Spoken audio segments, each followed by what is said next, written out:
विचार की जो धाराएं हमारे चित्त पर दौड़ती हैं, कभी उनके मात्र निरीक्षक हो जाएं।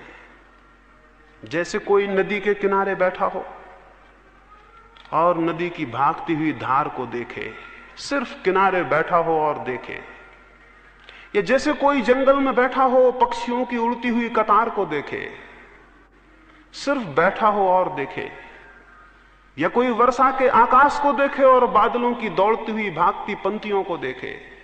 वैसे ही अपने मन के आकाश में विचार के दौड़ते हुए मेघों को, विचार के उड़ते हुए पक्षियों को, विचार की बहती हुई नदी को चुपचाप तट पर खड़े होकर देखना है। जैसे हम किनारे पर बैठे हैं और विचार को देख रहे हैं। विचार को उन्मुक्त छोड़ दें, विचार को बहने दें और भागने दें और दौड़ने दें, और आप चुप बैठ के देखें। आप कुछ भी ना करें, कोई छेड़छाड़ ना करें, कोई रुकाव ना डालें, कोई दमन ना करें। कोई विचार आता हो तो रोके ना आता हो तो लाने की चेष्टा ना करें। आप मात्र निरीक्षक हों। उस मात्र निरीक्षण में दिखाई पड़ता है, अनुभव होता है, विचार अलग है और मैं अलग हूं। क्योंकि बोध होता है कि जो विचारों को देख रहा है वो विचारों से पृथक होगा, अलग होगा, भिन्न होगा। और जब ये बोध होता है तो अद्भुत शांति घनी होने लगती है, क्योंकि तब कोई चिंता आपकी नहीं है। आप चिंताओं के बीच में हो सकते हैं, चिंता आपकी नहीं है। आप समस्याओं के बीच में हो सकते हैं, समस्या आपकी नहीं है। आप विचारों से घिरे हो सकते हैं, विचार आप नहीं हैं। और अगर ये ख्याल आ जाए कि मैं विचार नहीं हूं, तो विचारों के प्राण टूटने शुरू हो जाते हैं, विचार निर्जीव होने लगते हैं। विचारों की शक्ति इसमें है कि हम ये समझें कि वो हमारे हैं। जब आप किसी से विवाद करने पर उतर जाते हैं तो आप कहते हैं मेरा विचार। कोई विचार आपका नहीं है, सब विचार अन्य हैं और भिन्न हैं, आपसे अलग हैं। उनका निरीक्षण एक कहानी कहूं समझ में आए। बुद्ध के पास ऐसा हुआ था, एक राजकुमार दीक्षित हुआ था। पहले दिन ही वो भिक्षा मांगने गया था। उसने जिस द्वार पर बुद्ध ने भेजा था भिक्षा मांगी, उसे भिक्षा मिली। उसने भोजन किया, वो भोजन करके वापस लौटा, लेकिन उसने बुद्ध को जाके कहा क्षमा करें, वहां मैं दोबारा नहीं जा सकूंगा। बुद्ध ने कहा क्या हुआ? उसने कहा कि यह हुआ कि जब मैं गया, 2 मील का फासला था, रास्ते में मुझे वो भोजन स्मरण आए जो मुझे प्रीतिकर हैं, और जब मैं उस द्वार पर गया तो उस श्राविका ने वे ही भोजन बनाए थे। मैं हैरान हुआ, मैंने सोचा संयोग है। लेकिन फिर यह हुआ कि जब मैं भोजन करने बैठा तो मेरे मन में यह ख्याल आया कि रोज अपने घर था, भोजन के बाद 2 क्षण विश्राम करता था, आज कौन विश्राम करने को कहेगा। और जब मैं ये सोचता था तभी उस श्राविका ने कहा भंते, अगर भोजन के बाद 2 क्षण रुकेंगे और विश्राम करेंगे तो अनुग्रह होगा, तो कृपा होगी, तो मेरा घर पवित्र होगा। तो मैं हैरान हुआ था, फिर भी मैंने सोचा कि संयोग होगा कि मेरे मन में ख्याल आया और उसने भी कह दिया। फिर मैं लेटा और विश्राम करने को था कि मेरे मन में यह ख्याल उठा कि आज ना अपनी कोई सैया है ना कोई साया है, आज दूसरे का छप्पर और दूसरे की दरी पर, दूसरे की चटाई पर लेटा हूं।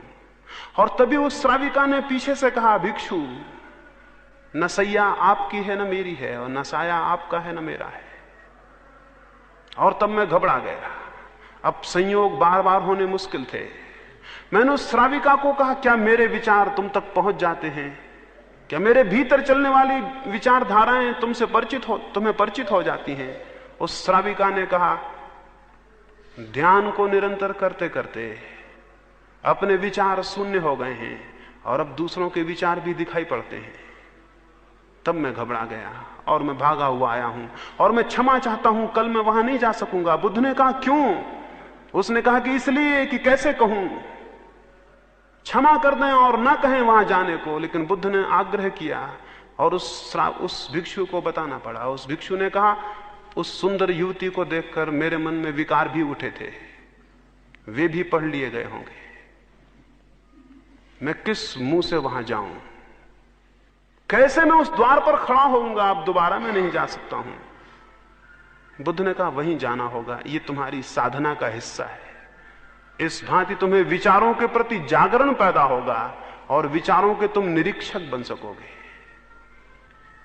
मजबूरी थी, उसे दूसरे दिन फिर जाना पड़ा, लेकिन दूसरे दिन वही आदमी नहीं जा रहा था। पहले दिन वो सोया हुआ गया था रास्ते पर, पता भी ना था कि मन में कौन से विचार चल रहे थे। दूसरे दिन वो सजग गया, क्योंकि अब डर था। वो होश पूर्वक गया और जब उसके द्वार पर गया तो क्षण भर ठहर गया। सीढ़ियां चढ़ने के पहले अपने को उसने सचेत कर लिया, उसने भीतर आंख गड़ा ली। बुद्ध ने कहा था भीतर देखना और कुछ मत करना। इतना ही स्मरण रहे कि अनदेखा कोई विचार ना हो, अनदेखा कोई विचार ना हो, बिना देखे हुए कोई विचार निकल ना जाए, इतना ही स्मरण रखना बस। वो सीढ़ियां चढ़ा अपने भीतर देखता हुआ।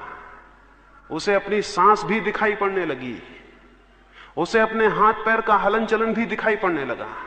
उसने भोजन किया, एक कौर भी उठाया तो उसे दिखाई पड़ा जैसे कोई और भोजन कर रहा था और वो देखता था।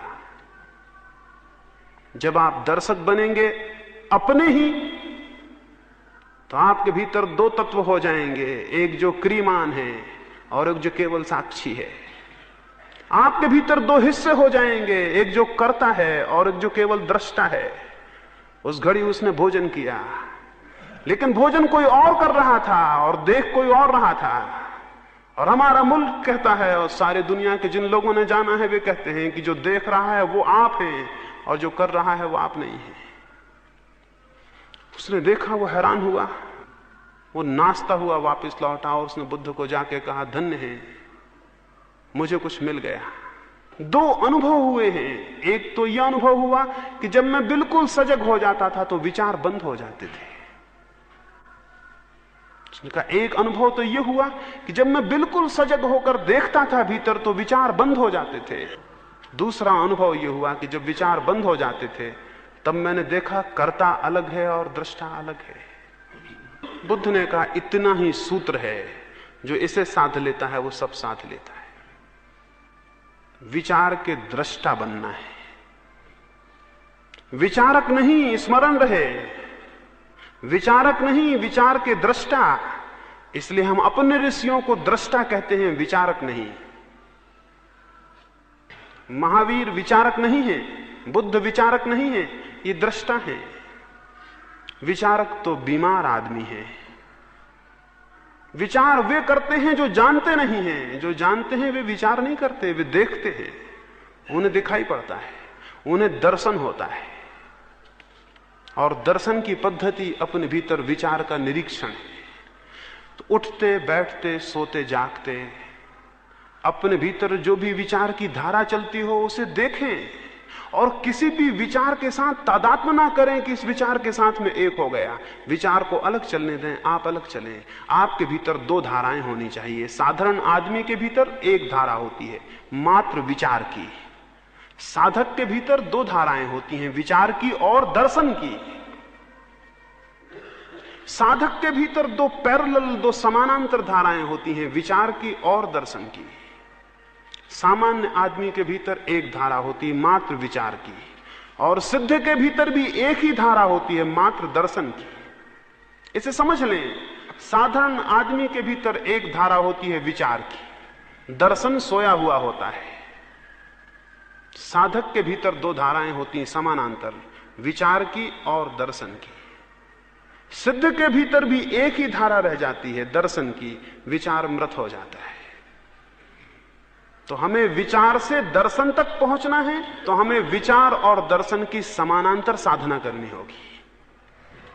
अगर विचार से दर्शन तक पहुंचना है तो हमें विचार की और दर्शन की समानांतर साधना करनी होगी। उसको मैं सम्यक निरीक्षण कह रहा हूं, उसको सम्यक स्मृति कह रहा हूं, उसको महावीर ने विवेक कहा है। विचार और विवेक, जो विचार को भी देखता है वो विवेक है। विचारक मिल जाने तो बहुत